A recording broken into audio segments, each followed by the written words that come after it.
Hey everyone, Shawn Clement here, and today we've got a very important beginning of a series with Brandel Chamblee's The Anatomy of Greatness. And I want to explain to you why this book is so gosh darn important for our times as far as our, learning the game of golf and getting the full purpose behind what we're doing. There's so much scientific data. I mean, Brandel alerted us, I basically, this is me 25 years ago, because I've studied, you see that skeleton back there? I've been studying that since age 17. I'm now 51 and I continue to do so every day. It never ends. That machine is so amazing. So Brandel has alerted us to the positions that the greats through time have stayed with. And we see some of those in today's players, but we should see a lot more, and I'll explain to you why.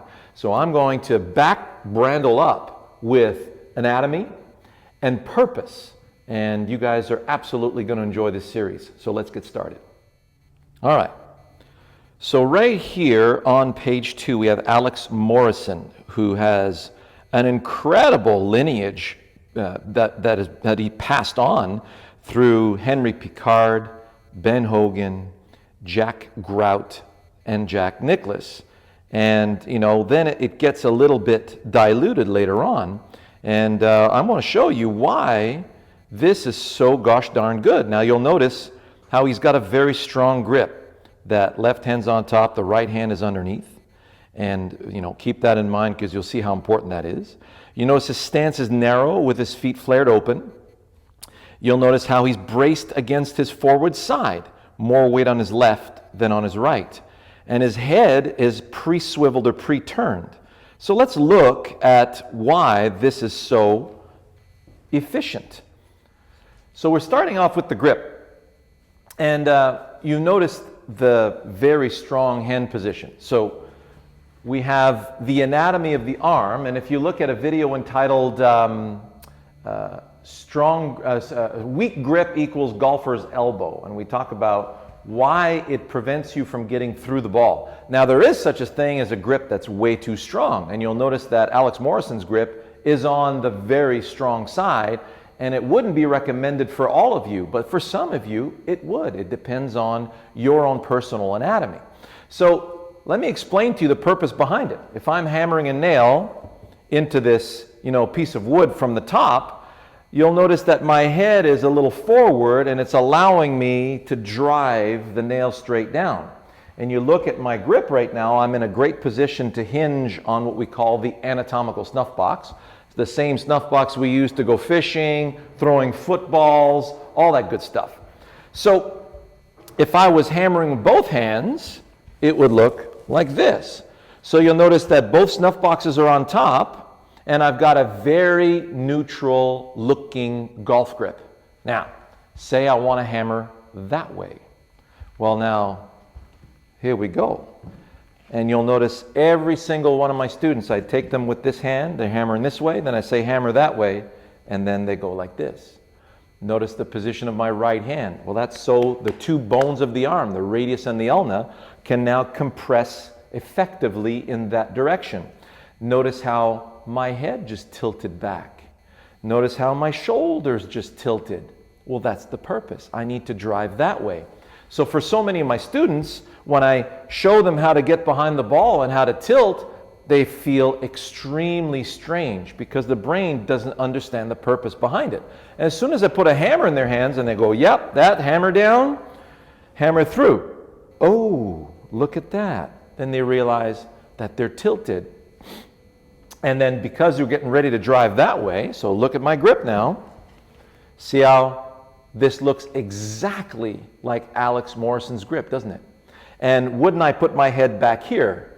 And wouldn't I brace my weight against that door frame so I can drive the nail into the door frame? So you notice how I'm holding myself, I'm holding the pressure against that door frame.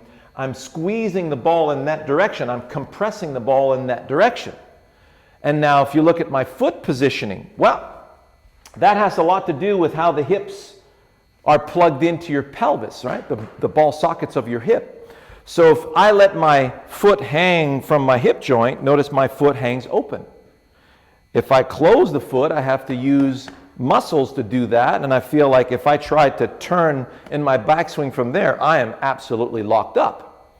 If I open it too much, now I can't go that way. I'm locked up on the other side of my ball socket system. So the ball sockets are meant to go this way. So when you're turning your foot, you're actually using your hip flexors to do that. So now, both feet open, why? Because I need to gather my range of motion. If I don't move my body, I can't get to my target. I can't do my task. So if I have, there you go, let's go baseball. So if I'm getting ready, right, you notice when a baseball player is getting ready to hit it out there, the wrists are already hinged on the snuff boxes. And if you notice that impact, I am behind the hit.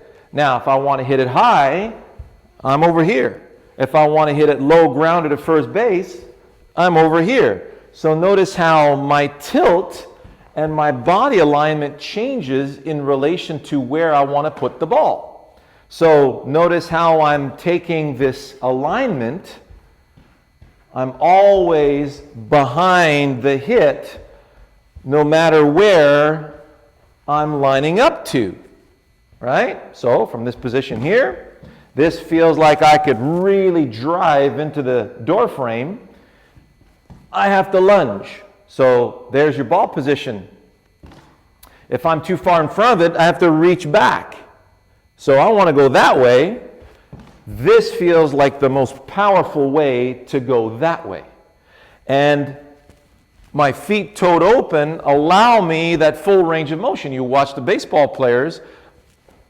This is how powerfully they're going to be able to drive. Now I bat left-handed, so this is what it feels like to me. So I'm over here, and I'm going to drive in there. So if I start wide, then I'm going to have a hard time driving into it. I want to start a little narrower, then I can step into it. And that's why the narrower stance is much more effective if you're going to be dynamic. This feels really good at address when you're static, but when you're in motion, it's much more restrictive than you think. So I'm looking for a narrower stance so I can gather a nice backswing, and then my brain can go get the ground very effectively, shift the weight, and get me out towards my target. So we're going to be talking a lot about, weight shift, how it is completely natural, how you should never have to think about your weight shift, and how you should never have to think about how to clear the body, because your brain and your system, your anatomy, is already built and designed to do that. So out of the gate, let's start with a proper setup. What's the purpose of your setup? Well, I want to make the ball go that way with some good compression. Well, I got to be behind the ball for that one. And to be behind the ball, I got to be ready to hammer that way. And the best way to go about how strong your grip should be, so if I look at it in a certain way here, imagine I got my 7-iron here and I want to hammer down. That's how I'd hammer down. Now notice when I get behind it, watch the club face. Oh yeah, look at that. My club face is now square to where I want to go. And that's where, once you start realizing that, it's unbelievable. There's 30 yards difference between at the ball and through the ball to a target. That's the deal, right? So we want to go that way. So I've got my grip that's going to allow me to go that way. I have a narrower stance so I can gather my range of motion and my momentum.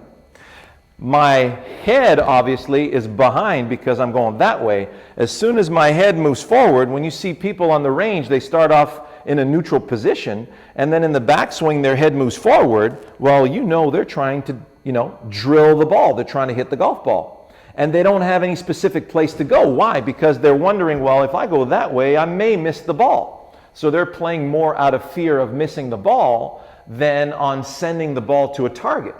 So you have to stay with, okay, There, I'm going that way. Like nice keep out sign. I get behind the ball. Now it feels like I can really compress the ball in that direction.